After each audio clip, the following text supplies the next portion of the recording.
I've arrived at Duxford, obviously former home of RAF fighters, to pick up one of our Spitfires, one of the Royal Air Force's Battle of Britain Memorial Flight Spitfires, PS915.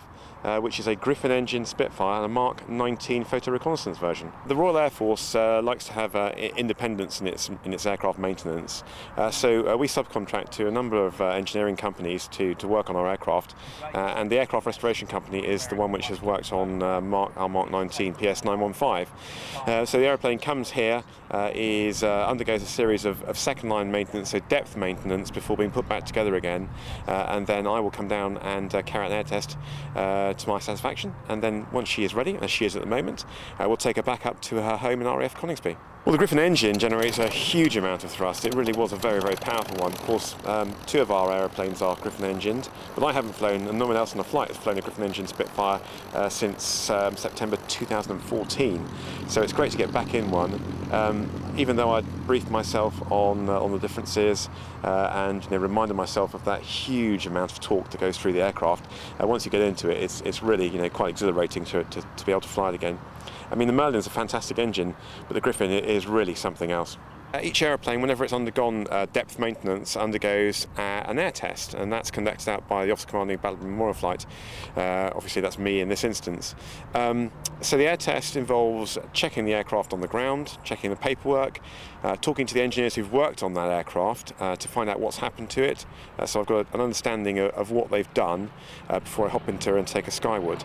There is a schedule of checks that we do, so we have an air test pro forma which sits on my kneeboard, and I go through that systematically, checking off each part of the aircraft. So we'll check the rate of climb of the aircraft, we will check the flaps and undercarriage, we'll check the speed at which it stalls, we'll check the transponder and radios work correctly, all the flight instruments work correctly, the hydraulics are in good order, the aircraft performs and handles correctly, and then once I'm satisfied with that, then the aircraft is landed. Any snags or minor rectifications are required, we hand it back to the engineers, and then we'll go off and do a partial air test to make sure all those points are done. And I've just landed PS915 from that partial air test, taxied back in. The engineers then came up with a block and tapped the ailerons. She was rolling to the left, so each time I took off to make sure that she wasn't in the cruise. She was a little bit on the second sortie. I landed her back on. They gave her another tap, took her back off, just went north of Duxford very, very quickly, got her up to 180 knots to make sure that roll moment was removed and she was flying straight and level, and then landed and put her back on the ground, and she's now serviceable. She's been refueled, and I'm very excited to say I'm going to take her back to RAF Coningsby this afternoon.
We've got our MK19 PS. She's come back from quite a long time away at Duxford on a major service.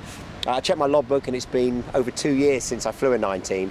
unfortunately the weather, it's just clouded in, and I wanted to go up and just stall her, get the feel for her again. So I had the privilege of starting her up, quick taxi, and then we'll fly her on Monday. But it was just a reminder how different this beast is compared to the Merlin engine Spitfires. You know, the primary difference is it's got a different engine, the big 37-litre Griffon, and even starting it, you know, it's different. It's got a different sound to it. It really does feel a powerful old girl. But it's strange, even after 2 years you find your hands are moving around the cockpit, and it sort of came flooding back. But very excited about flying her again, very excited about having her back on the fleet. We really have missed having the sort of the raw power of the 19, just to fly you know, on the wing of the Lancaster, and just to display her at air shows, because you know, one of the fastest propellered aircraft, and you know, every time you get in her you just realise how quick she is. So the aeroplane behind me is BMF's PS915, and she's painted up in the colours of 81 Squadron, which the aeroplane operated out of Hong Kong, flying clandestine and highly covert spy missions over the Chinese during the Korean War.